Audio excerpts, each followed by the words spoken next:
What if I told you that some of Stellantis' most high-selling vehicles in the American market, like the Demon 170, the Jeep Grand Cherokee, the Dodge Durango, the Ram 1500, and the Chrysler Pacifica, are not only facing serious engine and safety issues, but Stellantis is quietly shifting more and more of their production overseas, which is only making these problems worse. While Stellantis moves production to countries like Mexico, Canada, Egypt, and even China, American jobs are being cut, and the vehicles themselves are facing engine failures, fire risk, critical safety recalls, and more.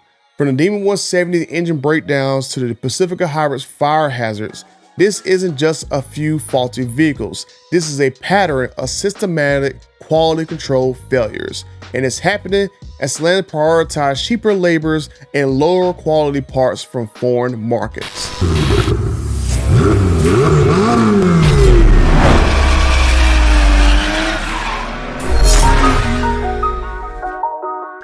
If you've been dealing with the frustrations of faulty vehicles, misleading dealerships, or corporation cutting corners, you don't have to fight the battle alone. My friends at Gordon & Partners are here to help.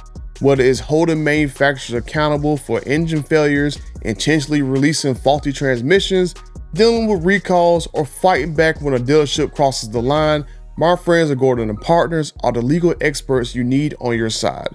With years of experience and a proven track record, they'll help you get the justice and the compensation that you deserve. You can reach out to my friends at Gordon & Partners at my special email address, butter@fortheinjured.com, and take the first step towards holding these companies accountable. Today, we're going to break down how Stellantis' cost-cutting strategy by moving vehicle production overseas is impacting American jobs, the UAW, and the safety and reliability of the vehicles that you depend on. From the Demon 170 engine problems to the Ram 1500's emergency stability control failures, and now the Pacifica Hybrid fire recall, this just might be the tip of the iceberg.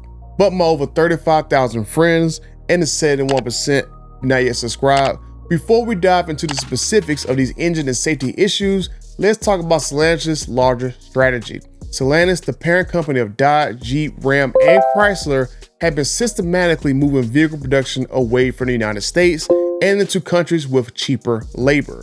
Cheaper labor also comes with cheaper parts, which also comes with all these issues popping up all of a sudden. For instance, the Dodge Durango is set to be replaced by a new 3-row SUV that will no longer be built in Detroit and is moving to Windsor, Ontario, Canada.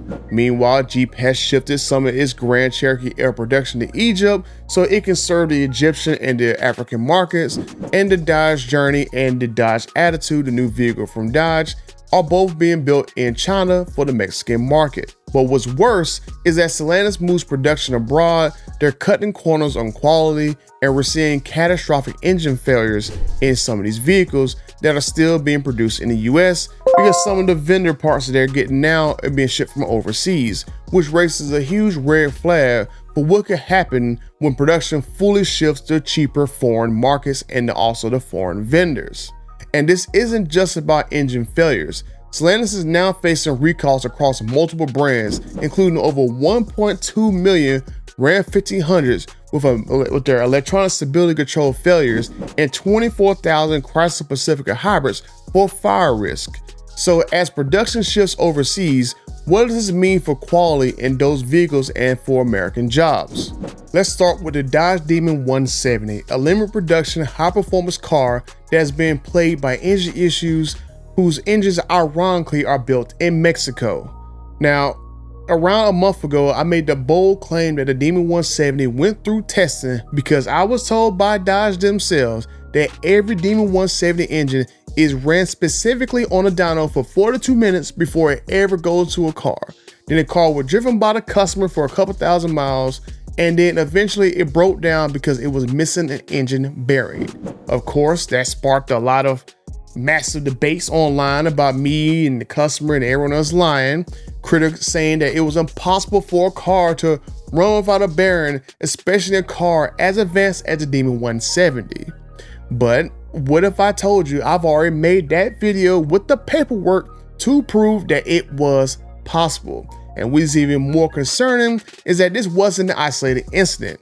I've uncovered multiple Demon 170s with serious engine problems, including others with bearing issues, and even 3 more that experienced engine failures shortly after being driven off the lot in just the month of August alone. Those are not just minor issues. We've been seeing misaligned components, loose harmonic balancers, and spark plugs that aren't torqued, gap properly, or they're just simply stripping the inside of the engine block, leading to engine seizures with some vehicles going down with less than 100 miles on the odometer.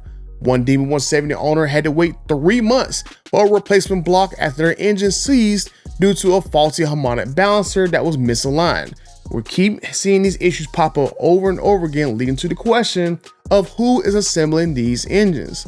Multiple techs have reported catalytic converters that are failing, and multiple reports of loose main caps leading to multiple engine failures. So this is a clear sign that quality control at Stellantis is slipping. And if they're struggling with something as high profile as the Demon 170, what happens when they move production to countries with lower standards and cheaper parts? The 6.2 liter supercharged Hemi has been produced in Mexico since 2015. So how now all of a sudden did they forget down there in Mexico to assemble the engine in the Demon 170 when it's essentially the same block with some updated components? Could it be that Stellantis cheaped out with cheap engine components, leading to the failures in the Demon 170 engines? There must be a reason why Dodge at the last minute used cheaper Champion spark plugs over the OE Bosch spark plugs. Because if you really sit back and think about it, if Stellantis saved $1 per plug in over 3,300 Demon 170s, that is about $50,000 they saved over the run of those engines. Now, if you go a little bit deeper and think that they saved maybe $2 or $3 per plug, you do the math and see how much money Stellantis could have saved by switching over to a cheaper part. Just saying. Now let's talk about the Ram 1500 recall, which affects over 1.2 million vehicles from the model years of 2019 all the way up to 2024. This recall is due to a critical failure in the electronic stability control system, a safety feature that helps prevent accidents by keeping the vehicle stable when traction is lost. According to the National Highway Traffic Safety Administration, a software malfunction in the ABS module disabling the entire electronic stability control system. This is a major safety concern, especially for a truck that weighs almost 5,000 pounds. Wow. Owners of the Ram 1500 pickup trucks are now being told to bring their trucks to a dealership for a software update. But here's the thing. Stellantis should have caught this problem long before these vehicles were sold. This isn't just a minor glitch. This is a failure of a critical safety system that could lead to serious accidents. And I seem to recall I did a video where the UAW was warning Stellantis and reported to them that they saw vehicles having systematic brake failures, because I did that video a while ago. Let's play the clip. So that to me does lead into sabotage, because at the point that we're doing our part and reporting up and documenting issues and nothing's been done, then that means somebody behind the scenes, whether they're corporate, but now I got to start looking at the end game. And the end game is the media spin that the company is going to put on the plant that we are lazy, no good workers, don't want to do our job. And at some point, I'm going to have to sit up in front of somebody in newscasts and say, hey, no, here's the documentation that proves that the company is lying to the American public. And it's not the UAW, it is the company. It's these people from overseas across the pond that's running these companies into the ground strictly and solely for profit. Then you teach me about something about we can build the truck right, but if some modules don't wake up, then the truck ain't gonna act right. Oh yeah. Yeah, the trucks don't act right, and then sometimes if you retest them, a failed truck, it'll pass. So some of this shit is just engineering. Yeah. And it's not the people. You know, that was some of the issues with the brakes. You know what I'm saying? When this super module shit that they put in and trim, if it don't act right, it affects all the other modules that go in. And this new Stellantis system, whatever they call it, that they were telling us about, Atlantis or whatever this shit is. It's just everything causes, it's a cause and effect for the truck not to properly work. And my fear is they put it on the workers, right? So that gives them justification on why they can want to move different product lines or even shut the plant down. And B, what happens when that vehicle actually get in the field And now it's out in the field. And as a customer, you start your truck up today, you Gucci, you good, you rolling. And then you go to the store, Myers or wherever you go, and you start up and it won't start. Who are you gonna blame? Definitely the workers, right? Because so you'll feed into that narrative. It's the public perception, right? Yeah. And the most disheartening part to this was when we had the meeting with the vice president, plant manager, and his superiors. The SPW team said we had this exact problem at Warren Truck, and shame on y'all for not capturing the data and the know-how to fix. And then it was said that, well, maybe we using the leftover parts from Warren Truck. Wow. Because we having the exact same problem that they had with the modules not waking up, with the trucks not starting, with the computers not responding. And brake failures and all that. I know somebody that actually had to take their brand new truck back to the plant after talking to the plant manager, and they had to put a flash drive in there and reflash the truck, a brand new truck. And if Stellantis is already struggling with quality control on vehicles built in the United States, what will happen as they continue to outsource production to countries like Mexico and China, where the labor is cheaper, but the quality standards are much lower? Now let's talk about the latest issue, Stellantis' recall of 24,000 Chrysler Pacifica Hybrid minivans due to fire risk. This recall affects model years 2017 to 2021, and the issue is serious. Stellantis has reported that there were about 7 incidents where the minivans caught fire, including 4 cases where the customers experienced smoke inhalation from the battery packs catching on fire. Now, what's worse is that these fires happened when the vehicle were turned off, and some even occurred while the minivans were charging. Now, I don't know if I particularly told you guys on a video, but I actually drove a Chrysler minivan for work. I had to go rent a car. And so I drove from North Carolina to Washington, D.C. And when I got to D.C., within like 15 miles of where I was supposed to go, the minivan all of a sudden did like a big jerking motion. And then next thing I know, the vehicle was in limp mode. So I'm on the highway going about 15, 20 miles an hour in DC in a 65 mile per hour zone. I literally had to limp off the side of the road. And then the vehicle told me that, hey, you need to restart the vehicle in order to, I guess restart the system. So I restart the vehicle, or I try to restart the vehicle, but the engine would never kick on. This was a Pacifica Hybrid. So the hybrid system broke down to save me from using the engine that was also in the Pacifica.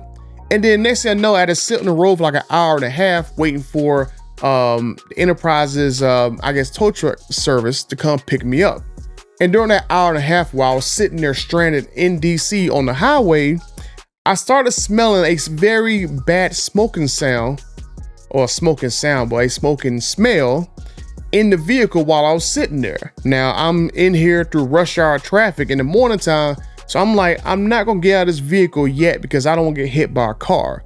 But it still doesn't change the fact that when I was sitting in that car for like an hour and a half, I smelled some very bad smoking. Now, I'll say this, if I would have seen one flame or something when I was in that vehicle, I would have jumped out with the quickness. But I've seen this crap happen where it wasn't really a fire, but it was smoke. So I know these things happens with these Chrysler Pacificas.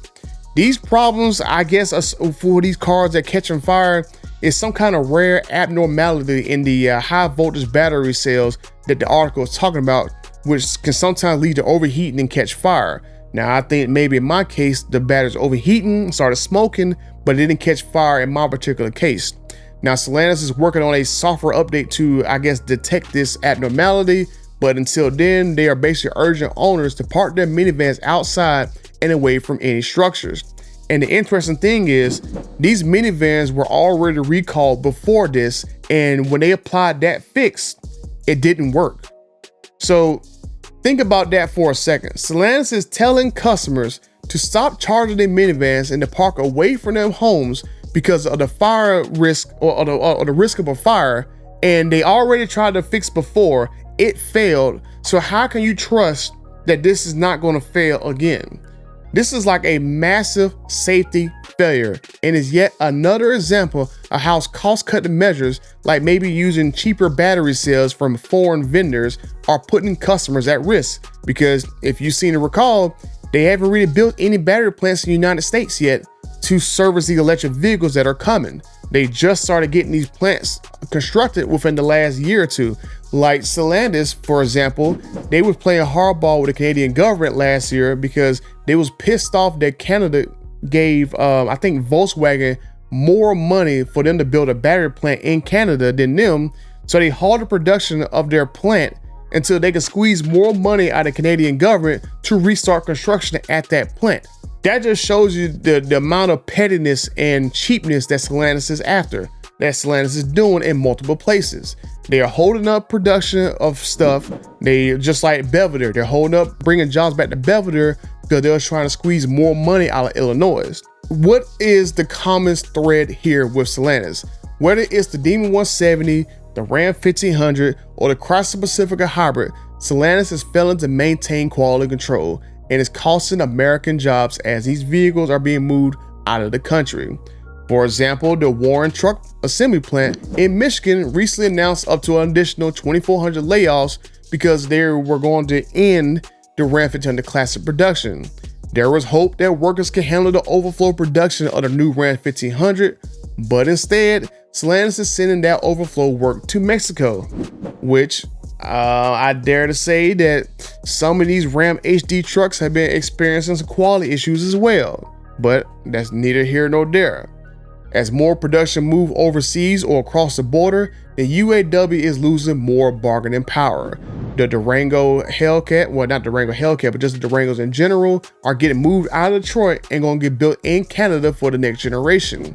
And part of the Jeep Grand Cherokee Air production is now being put in Egypt.